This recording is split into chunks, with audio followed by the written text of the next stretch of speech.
Assalamualaikum warahmatullahi wabarakatuh. Selamat pagi, selamat siang, selamat sore, selamat malam, dan selamat dunia akhirat, langit dan bumi.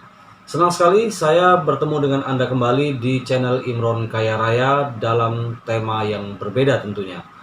YouTuber yang pintar, saya doakan kepada semua YouTuber dimanapun Anda berada, umur berapapun, agama apapun, suku apapun, golongan apapun, dan agama apapun, tinggal di belahan bumi manapun, selalu dalam keadaan sehat walafiat, murah rezeki, panjang umur, dan selalu dimudahkan oleh Allah Subhanahu wa Ta'ala dalam segala urusan. Amin ya Rabbal 'Alamin.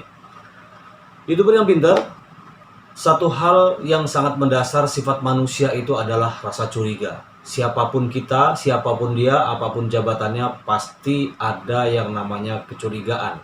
Entah kepada teman, entah kepada saudara, entah kepada istri sekalipun atau istri kepada suami. Ada saja sifat-sifat kecurigaan, walaupun antara masing-masing orang itu kadarnya berbeda-beda. YouTuber yang pintar, pada sesi kali ini saya akan mengajak Anda untuk berkisah tentang kecurigaan. Dan sebenarnya kecurigaan itu adalah wajah kita. Bagaimana bahasan tentang tema ini?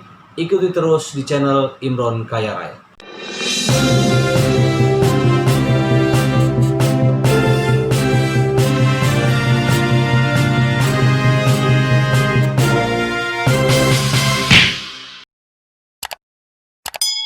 YouTuber yang pintar, terima kasih Anda kembali bersama saya di channel Imron Kaya Raya. Seperti yang saya janjikan tadi, saya akan bicara tentang kecurigaan adalah watak dasar manusia yang secara sadar atau tidak, itu memang menjadi salah satu ciri manusia. Dalam setiap kita selalu ada kecurigaan. Dan tema hari ini adalah kecurigaan adalah wajah kita. Kisah ini terjadi pada tahun 90-an, ya. Tahun 91, 92, 93, sampai pada masa-masa ketika saya masih berada di kampus bersama kawan-kawan. Suatu ketika, Harry, salah satu teman saya di kampus, itu datang ke rumah saya. Dan seperti biasa, karena memang rumah kontrakan saya waktu itu, kos mahasiswa memang betul-betul terbuka, jadi siapapun boleh datang, siapapun boleh nongkrong, boleh siapapun nginap, dan boleh siapapun membaca buku, asal dia harus bertanggung jawab. Harry adalah teman saya sejak di tingkat aliyah sampai akhirnya kami sama-sama di kampus itu sampai satu kos. Kami akhirnya bersepakat untuk masuk di kampus UIN Narbatah Palembang yang waktu itu masih IAIN, dan kami bersepakat untuk satu kos. Seperti halnya para mahasiswa yang lain tentu juga berkawan dan silih berganti satu persatu datang dan pergi di sebuah kos mahasiswa. Itu sebuah kenyataan yang tidak bisa dipungkiri. Suatu ketika ada teman saya namanya Andre. Andre ini bukan teman kos saya. Teman kos saya itu adalah Suheri. Andre tiba-tiba datang ke kos saya, kemudian dengan tanpa babibu ya, tanpa ada rasa bahwa itu rumah orang, dan memang Andre sudah biasa datang ke kos saya. Jadi tidak ada rasa enak dan tidak enak, itu sudah tidak ada. Karena mungkin dia lelah, karena mungkin dia juga tidak mau terganggu dengan kegiatan di ruang tamu, akhirnya dia kemudian masuk kamar tanpa izin dari saya, karena memang sekali lagi Andre sudah begitu dekat dengan saya. Tetapi untuk dengan Harry, teman saya, itu baru kali pertama. Melihat si Andre tiba-tiba masuk dalam kamar, dan tentu kamar saya dan kamar Harry, ada sorot mata dari Harry ke saya yang agak tidak suka. Dan saya tidak hiraukan itu karena memang Andre buat saya bukan orang lain. Dia adalah orang yang memang sudah sangat dekat dengan saya, dan saya tahu persis ya Andre itu siapa. Setelah beberapa saat, di sore hari setelah Andre pulang dan juga kawan-kawan pulang, saya dan Harry di rumah tinggal berdua, dan saat itu kemudian terjadi obrolan yang serius ya, serius tapi tidak terlalu tegang. Obrolannya membahas bagaimana sikap Andre ketika siang tadi masuk dalam kamar. Dia bilang gini, "Im, kamu udah curiga dengan si Andre?" "Memang kenapa?" saya bilang. "Kita kan baru kenal dengan Andre." "Itu kamu yang baru kenal," saya bilang. "Kamu baru 2 kali kamu ketemu dengan Andre kan? Bagaimanapun dia orang lain. Nggak boleh dong semau gue dalam kamar. Tapi saya tahu persis si Andre," saya bilang. Saya berargumentasi. "Ya, tapi boleh dong kita curiga. Ya, siapa tahu dia melakukan hal-hal yang tidak baik misalnya." Bagi si Harry, atau mungkin juga bagi YouTuber yang pintar, bagi saya juga, kamar memang sebuah ruang pribadi yang tidak semua orang bisa masuk. Termasuk juga kos mahasiswa. Di antara teman-teman kos mahasiswa, mungkin tidak semua orang bisa masuk ke dalam kamar kawan yang tiba-tiba kemudian masuk dan tiba-tiba tidur. Karena di dalam kamar biasanya ada barang-barang pribadi, barang-barang yang memang itu disimpan, yang tidak boleh orang tahu, atau bahkan barang-barang yang memang yang tidak boleh diketahui oleh orang lain. Dari cara bicaranya si Harry, saya menangkap ada kecurigaan, ada kekhawatiran, jangan-jangan si Andre ini melakukan hal-hal yang tidak baik. Misalnya yang paling buruk adalah mencuri barang-barang yang memang kita simpan di dalam kamar. Tapi YouTuber yang pintar, ketika saya memberikan ruang kebebasan kepada si Andre, karena saya tahu persis siapa Andre. Andre adalah teman saya yang memang sudah lama saya kenal. Kemudian saya yakin Andre tidak melakukan sesuatu yang tidak baik kepada saya, karena pengalaman saya ketika masuk dalam kamar, ketika Andre mengajak saya dalam kamar, atau bahkan Andre tidak ada, saya masuk kamar Andre pun, saya juga tidak melakukan hal-hal yang buruk. Jadi saya tidak punya pengalaman buruk melakukan keburukan di dalam kamar orang lain. Sehingga saya tidak pernah ada kecurigaan kepada siapapun. Saya tidak tahu apakah Harry punya pengalaman teman yang melakukan, atau siapa yang pernah dia lihat melakukan keburukan di kamar pribadi. Bahasan kami masih belum selesai karena memang si Harry menekan kepada saya supaya saya jangan sampai terlalu percaya dengan kawan yang baru datang atau yang baru dikenal. Tapi buat saya si Andre sudah lama saya kenal. Si Harry bilang, "Im, kamu jangan mudah-mudah percaya dengan kawan yang baru datang ke sini, apalagi masuk kamar. Yang namanya melakukan sesuatu keburukan itu tadinya tidak berniat, tetapi ketika ada kesempatan akhirnya berniat." "Ri, saya agak tersinggung. Kamu jangan curigai teman saya bilang. "Kok kamu jadi curiga teman saya sih?" "Bukan begitu, tapi kan kita harus berhati-hati." Benar juga saya pikirkan.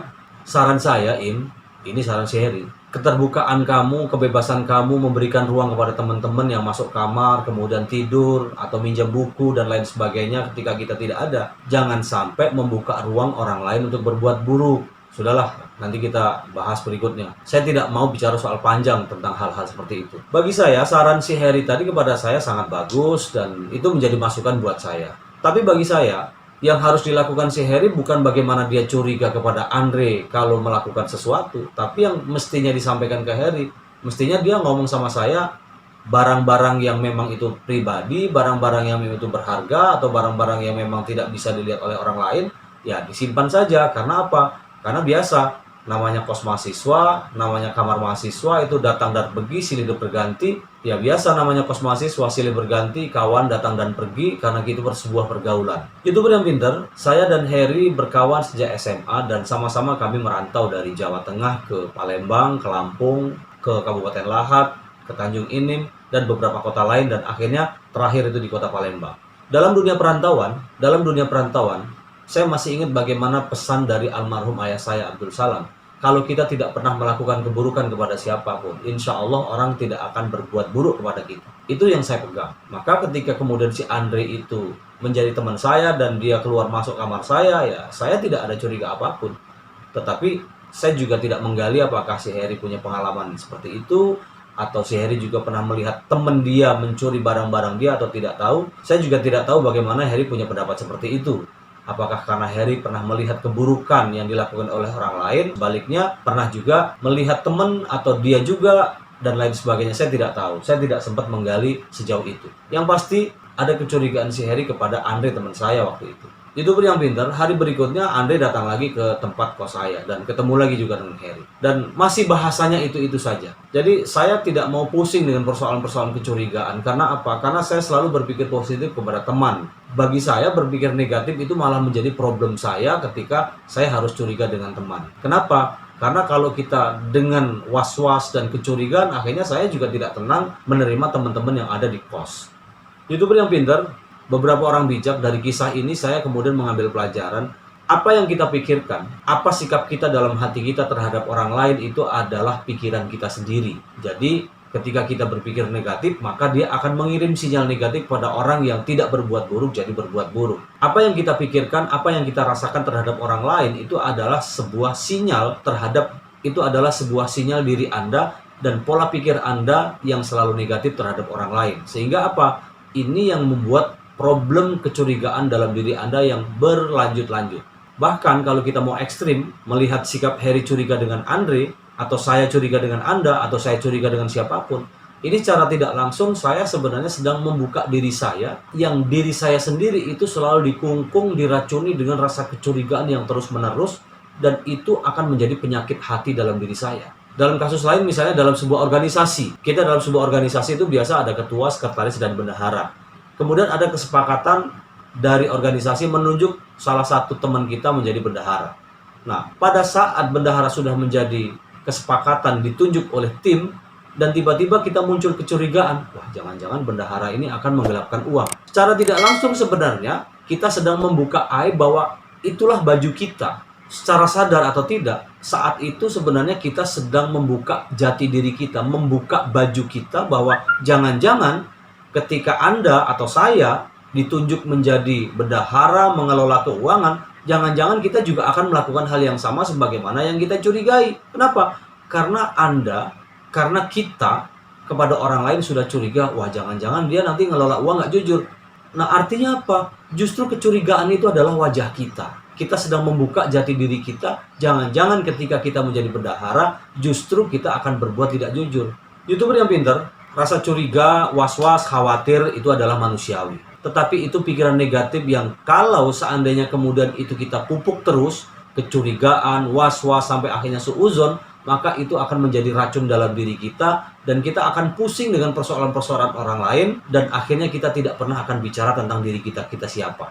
YouTuber yang pintar, kisah saya, Harry dan Andre ini adalah bagian pelajaran yang saya alami, tetapi ini juga bisa menjadi satu iktibar, satu cermin bagi teman-teman YouTuber yang pintar dimanapun Anda berada, bahwa ternyata dengan kecurigaan yang selalu kita pupuk, was-was yang kita pupuk, kekhawatiran yang berlebihan atau paranoid, akhirnya kita justru keracunan dan kita disibukkan oleh persoalan diri kita sendiri dan pikiran kita selalu negatif. Nah, oleh sebab itu dari kisah ini intinya bagaimana kita sedang menghindarkan prasangka-prasangka buruk terhadap orang lain sehingga itu tidak menjadi siksaan buat kita. Karena apa? Karena kita selalu berprasangka dengan orang lain, was-was pada orang lain, curiga dengan orang lain. Itulah sebenarnya wajah kita. Kecurigaan kita, was-was kita, prasangka buruk terhadap orang lain itu adalah wajah kita. Oleh sebab itu, yang perlu kita munculkan adalah positive thinking, berpikir positif kepada orang lain, bahkan harus wajib berpikir positif kepada Allah Subhanahu wa Ta'ala. Kenapa? Karena disebut oleh Allah, inna ba'dadh-dhanni ismun.